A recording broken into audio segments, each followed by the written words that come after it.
Bem, a gente vai agora falar sobre comunicação não verbal. Vai ter a mestre em comportamento não verbal, a Kátia Kubo. Ela vai dar uma palestra para advogados e a gente vai aproveitar hoje para dar algumas dicas para você também, ouvinte, que por um acaso assim, trabalha com público, trabalha com vendas, quer saber mais como mandar uma mensagem de forma mais efetiva. A Kátia vai estar com a gente agora, dando todas essas dicas e orientações. Tudo bem, Kátia? Boa tarde. Olá, boa tarde, ouvintes da minha rádio preferida. Eu vim aqui pelo carro, ouvindo você fazer a chamada, e aqui em casa acabamos de parar a Alexa, porque a Alexa aqui é fixa na rádio Nova Brasil FM. Que maravilha, Kátia. Também, assim, é uma honra para mim estar aqui, né? Eu comecei tem umas 2, 3 semanas e sempre fui ouvinte. Falei, gente, vou estar me sentindo em casa aqui na rádio, porque eu já conheço a programação inteira, estou acostumada a ouvir. Realmente é maravilhoso estar numa rádio que a gente faz parte. E, Kátia, você que eu acho muito legal, você tem mestre em comportamento não verbal e detecção de mentiras. Sabe mais do que tudo sobre isso, né? A gente fala muito da parte de comunicação, quem vai preparar uma palestra, vai preparar um argumento de vendas, vem muito com o conteúdo. É lógico que o conteúdo é muito importante, mas a forma às vezes até vem um pouquinho antes do conteúdo chegar, você já está passando uma mensagem. Como é que funciona isso, Kátia? Olha, o comportamento não verbal, ele é estudado desde a época de Charles Darwin. Quando ele fez aquelas viagens pelo mundo, que se descobriu muita coisa da ciência, que veio com a teoria da evolução, ele já criou um paper e um documento falando sobre o comportamento não verbal.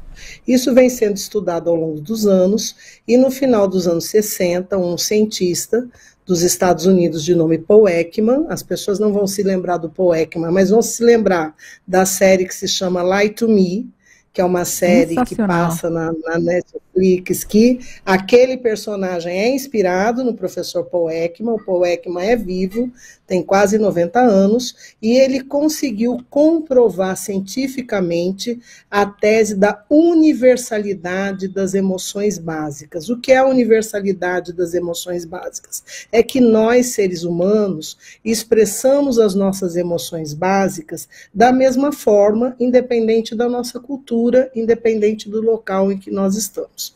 A partir dessa universalidade das emoções básicas, as emoções básicas são, basicamente, vamos fazer um trocadilho, 7 emoções, que é a tristeza. É o gestual, tristeza, né? Aquela boquinha mais arqueada para baixo. E todo o trabalho do professor Paul Ekman, ele é baseado principalmente nas expressões sociais. Então, é tristeza, a felicidade, a ira, o asco. O asco é muito engraçado, porque toda vez que você faz vai franzindo a boca para dentro, levantando o lábio superior. Exatamente. Você está tendo uma reação automática de asco. Você tem, então, eu falei da tristeza, da alegria, do asco, do medo, da surpresa, da ira e do desprezo. O desprezo é a boquinha parece até um emoji, né? Então, assimétrico, vai para um lado para o outro. Muitas universidades pesquisam, são pesquisas muito sérias. A mim foi muito surpreendente. Eu fui fazer esse mestrado, Bárbara, na continuidade de um primeiro mestrado. Comecei o mestrado, terminei em 2020, no meio da pandemia, e pensei, eu já estou adestradinha, dormi 3, 4 horas por noite, vou pegar outra coisa para fazer. E a minha paixão é estudar neurociência. Meu primeiro mestrado foi em neuromarketing. Neurociência é o estudo do nosso cérebro a partir das emoções, principalmente. E a neurociência, depois da ressonância magnética, descobriu que nós somos seres emocionais com capacidade cognitiva, nós os seres humanos. Aquele penso, logo existo de Descartes é uma hipótese que, inclusive, é descartada pela neurociência. Encontrei esse mestrado em comportamento não verbal e detecção de mentiras na Espanha, totalmente online, que estuda também as emoções básicas, as quais nós não temos controle. As emoções básicas, essas que eu mencionei, elas são controladas pelo nosso sistema nervoso parasimpático. É aquele do xixi, da fome, que a gente não domina. A gente pode dominar um sorriso. Vamos aqui cá. Ô, Bárbara, que alegria estar com você. Mas o sorriso prolongado, ó, o seu sorriso aí foi espontâneo. É um sorriso que é forjado, que aí já é o sistema nervoso que eu controlo, tá certo? Que tá olhando. Eu vou ficar emburrado. Aqui. O medo, quando você leva um susto, é muito instantâneo. Então, a partir disso, o comportamento não verbal foi mapear essas emoções básicas e suas expressões, e hoje se usa o estudo de comportamento verbal para muitas coisas. Para negociação, para vendas, para a questão forense, para segurança de Estado, para vigia de sistema integrado de câmeras. O professor Paul Ekman, o pai dessa teoria, ele é consultor do Departamento de Defesa de Estado dos Estados Unidos para prevenir, para criar estratégias de prevenir atentados, de prevenir violência. No caso dos advogados, a primeira coisa é que todos nós, profissionais, e aí não é só para os advogados, Perfeito. Primeiro precisamos ter consciência do nosso comportamento não verbal. Por quê? Porque o comportamento não verbal, ele vai dar coerência e congruência ao que nós estamos falando. E quando há congruência e coerência ao que nós estamos falando, entre o verbal e o não verbal, a gente passa confiança e credibilidade. Quando não há, a gente passa desconfiança para as pessoas. Isso então, que é muito se você importante. está ali, oi fulano, fazendo assim, ó, oi, tudo bem? A pessoa vai dizer, não gosta de mim. E quais são as dicas que tem você estudando, assim? Eu vejo muita orientação, quem vai falar, vai dar palestra, essa questão exatamente gestual, de mão para trás, que é meio instintivo, né? Você sabe assim, que essa pessoa tá com essa mão para trás, tem alguma coisa, tem uma arma, é uma coisa meio até primitiva, do dia que você falou, né? Você não controla esses sentimentos. E que orientações você dá para quem trabalha com isso, ficar atento, ter mais consciência, esse gestual, Primeiro, ter consciência do seu comportamento não verbal, saber que você vai atuar não verbalmente sem o controle e às vezes já foi. Né? É muito comum, às vezes, você chega numa loja, o vendedor te atende mal, não com as palavras, ele te atende mal com a cara ruim que ele faz. Né? Assim, se você não está bem vestido, ele te mede, fala, essa não tem dinheiro para comprar, veio aqui só encaroçar, coisas que acontecem no nosso dia a dia. Bom, a primeira dica, Bárbara, é sorriso. O sorriso, ele abre portas, abre a fisionomia e ele gera muita empatia. E o sorriso é contagiante. Então, se você trabalha com vendas, se você trabalha com negociação, se você trabalha recebendo pessoas, você que tem esse sorrisão lindo, aberto, basta comparar uma expressão, uma foto sorrindo e uma sem sorrir, ainda que seja uma expressão zero, uma expressão neutra, que todas as suas expressões sociais estão em repouso, você tem um sorriso muito mais importante. Tem algumas curiosidades que, por exemplo, quanto à calvície. E nessa jornada desse mestrado, se descobre muitos estudos científicos de universidades importantes sobre canais, por exemplo, da aparência. Nós temos como os canais de comportamento não verbal as expressões faciais, que são as principais e que você deixa escapar por ali, coisas que você não quer ou não pode dizer ou está escondendo, tá certo? Temos os gestos, que faz assim, quando você encontra e toca alguém é um gesto amistoso, e não se recomenda, quem vai palestrar, botar as mãos para trás. Por quê? Eu sou extremamente sinestésica. Se puser a mão para trás, eu já não falo, eu já travo. Olha. O ideal é a pessoa harmonizar o seu comportamento não verbal com o verbal, para ter congruência, coerência e credibilidade frente ao seu interlocutor, porque o lucro disso tudo é credibilidade. Para isso, você precisa ter consciência do que você faz, do que você deixa de fazer e como você se comporta. Né? Então, nós temos as expressões sociais, nós temos os gestos, temos a postura, eu toda hora me aproximo de você. Isso, o meu eu profundo aqui, que eu não controlo, está dizendo, a Bárbara, a Nova Brasil, são bem-vindas, porque senão eu estaria recuando, eu estaria me afastando por medo, por precaução, por qualquer coisa, eu aumentaria a distância entre nós. Né? E tem a oculésia, que é para onde você olha, tem a prosódia emocional. O prosódia emocional são as variações de voz. E elas são tão importantes que numa ligação você consegue perceber se a pessoa está triste, está com raiva, se está zangada, se está baixo astral, se está feliz, se está neutra. né? A voz transmite, é um canal de comportamento não verbal. Então, se eu tiver com a carinha assim, ó, eu digo, Bárbara, eu tô aqui hoje na Nova Brasil. Muito E no seu texto animada. fala assim, não foi legal, não tá legal, a coisa não tá boa, tem alguma coisa errada aí. E temos a proxêmica, que é a distância que eu tomo de você ou dos objetos à minha volta.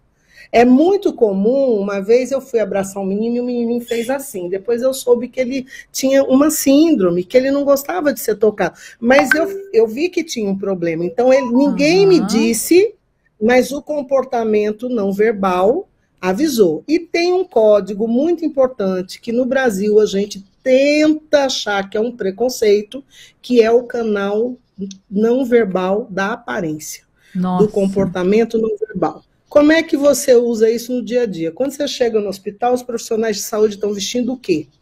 Branco. Jaleco branco. É isso. Na verdade, é uma dica. É o comportamento. Eu chego lá, aquele ali deve ser o médico, porque está vestindo jaleco branco. Uma pessoa que está assim, fumando um charuto, qual é a leitura que alguém faz? Num tribunal, como vão os advogados? São sinais de comportamento não verbal. E aí tem estudos muito interessantes. Por exemplo, tem um estudo que fala do uso de capuz. Em vários países, a pessoa que está usando capuz na rua, ela gera medo e desconfiança. Se vem atrás de você alguém de capuz, não. No Canadá não gera. No Canadá não tem isso, porque lá é tão frio que usar capuz não é, e não tem violência. Existe um estudo que diz que os homens são mais críveis quando têm cabelo. Sério? E a questão da calvície eu vou depois puxar aqui o dado, deixa eu reduzir aqui, que eu até separei para falar bem direitinho. Olha, você ouvinte pegando várias dicas aqui, né? Olha só, o que já se descobriu. Para 92% de um universo de pessoas entrevistadas, e foi feito num ambiente acadêmico, a perda de cabelos interfere negativamente na aparência dos homens, porque envelhece, reduz o atrativo e prejudica a imagem. E para 47%, homens sem cabelo parecem menos confiáveis. Essa é uma pesquisa de 2003, de um cientista chamado Bonilha Gutierrez. Nos esportes, quando as pessoas se vestem de maneira similar, é uma pesquisa de 1977, os praticantes de esporte interagem mais e conversam mais com quem está vestido parecido com ele. E professores, em 1994, numa pesquisa de Belling, classificaram alunos com uniformes como mais disciplinados, competentes e inteligentes. Bárbara. São vários viés que a gente tem, né? Assim, entender o viés que a gente tem e que vem muitas vezes exatamente como você falou, não é nem consciente, é bem primitivo, né? Nós somos seres tribais, não adianta, a gente tem a nossa tribo, e a gente fica tentando identificar assim, com essa pessoa eu tenho que ter um pé atrás, porque ele não é dos meus. Eu acho muito curioso isso, que a pediatra do meu bebê de 7 meses, ela falou que um dos marcos mais importantes de desenvolvimento, ela perguntou, ele já sabe identificar quem é dos deles? Quem é dos seus? Aí eu, como assim? Ele, não, porque esse é um marco que vem antes de completar 1 ano. É o bebê entender, essa aqui é da minha tribo, isso aqui não é, ele ficar sorrindo para quem é da tribo dele e demonstrar uma certa assim, não vou ficar sorrindo para essa pessoa não, que eu não sei se ela é dos meus. E isso antes de 1 ano de idade, a gente já carrega isso. E carrega muito o que a nossa cultura trouxe. Tem 2 estudos muito interessantes, um feito por pediatras, de como o comportamento não verbal de crianças ajuda no trabalho médico. Olha! Porque uma coisa é a mãe falar, outra coisa, o que acontece? Quando você toca um lugar que está doendo e a criança não sabe falar, ela vai...